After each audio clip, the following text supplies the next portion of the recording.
Hey, welcome to my table. We are going into Solomon's Song. My name is Daniel Stombaugh, and we are on day number 1 of the devotional guide, Solomon's Song, God's Expressed Desire for Your Heart. I love the first day because, as I mentioned in the last video, if you watched the intro, speaking about this level of love that we have with God.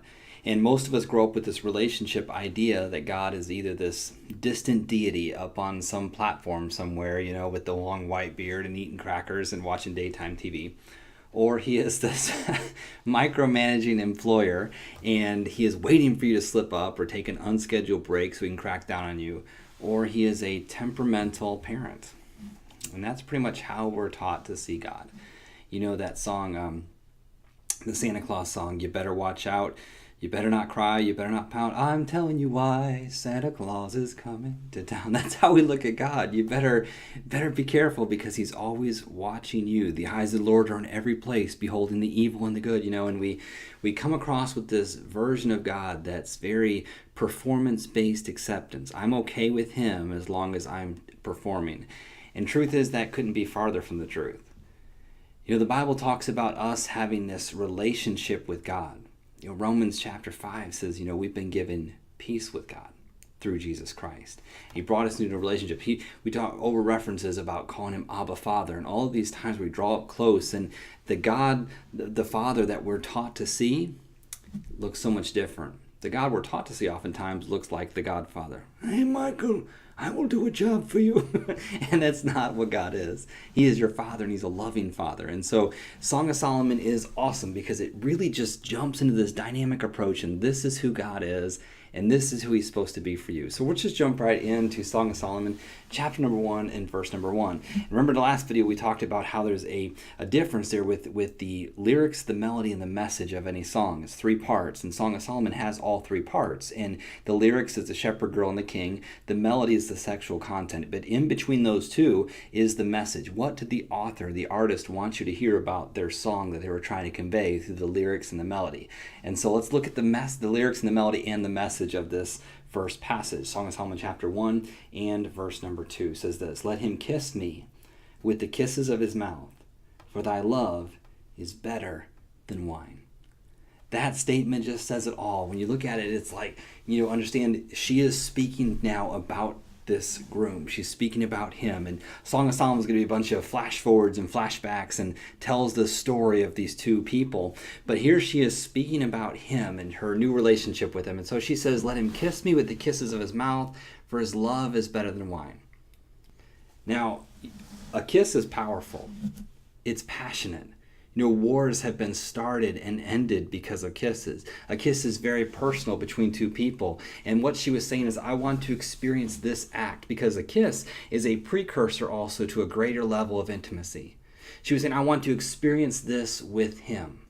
It's better than wine. Now, I think it's interesting she mentions wine, because wine was valued back then for its ability to sedate, for its ability to relax or to heal. Wine is not an accelerant, it is a depressant. And so it slows the system down, it calms things down, it causes you to forget. The Bible talks in Proverbs about how wine causes you to get wounds without knowing what they are. It causes you to forget so many things because of being drunk with wine.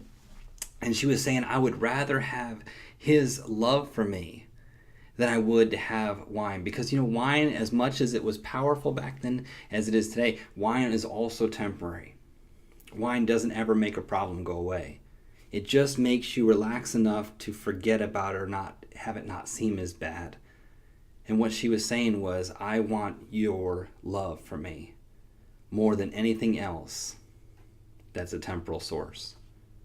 As we walk in this relationship with God, she's expressing to the groom that his love is greater than any temporal source of pleasure. As you walk in this relationship with God, you understand that he is the groom and we're the bride. And when we truly understand the depth and the width and the breadth and the height of his love, understanding that as it becomes clearer to you, what you'll discover is that you want his love. You want to enjoy that more than you want anything else that could even remotely, temporally satisfy you. You want his love for you more than you'll want a person, a place, or a thing in your life that you have gained an identity from, you gained love from, you gained a feeling of self-worth or self-value from. You'll say the more you understand his love, you'll say, I want like her, I want your love. I would rather have you than I would to have anything, any person, any place or thing to give me value. That's the most powerful thing.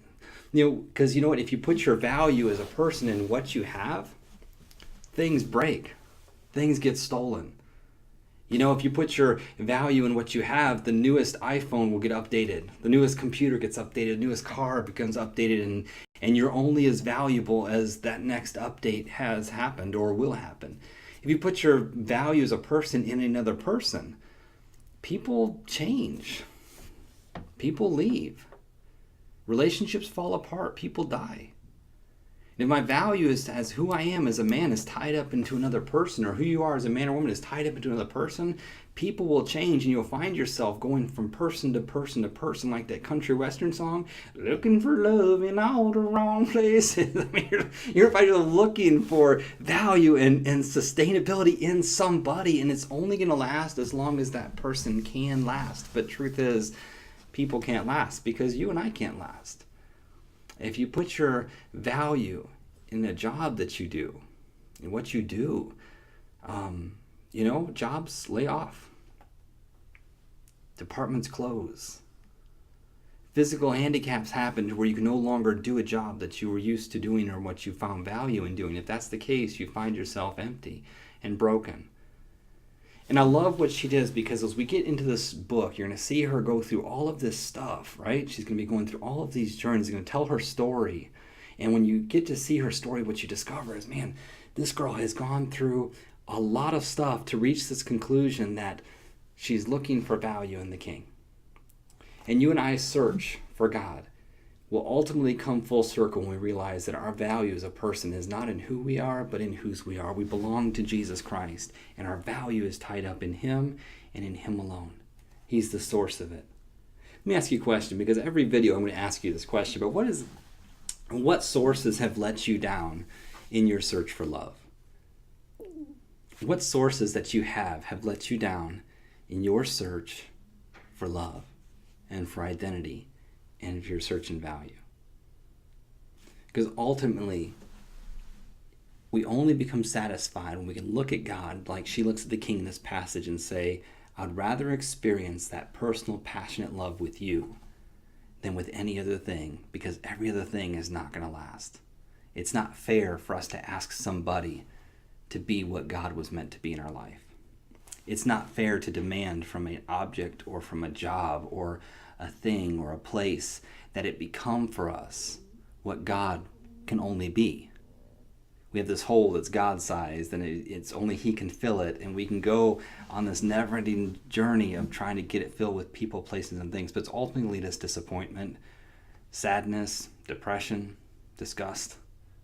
And my life changed when I said, God, would you help me see you for you? Would you help me see your heart for me? And when He did, I can now look at Him like she looked at the King, and she can say, look, I'd rather have anything from you than any temporal source I may have found it outside of you. Thanks for watching this video. When we jump into tomorrow is our next video, we're going to talk about the smell of God. And God does have a fragrance, by the way. So wait till you see this one. You're going to love it. God's fragrance is in the next video. Thanks. Have a fantastic day today.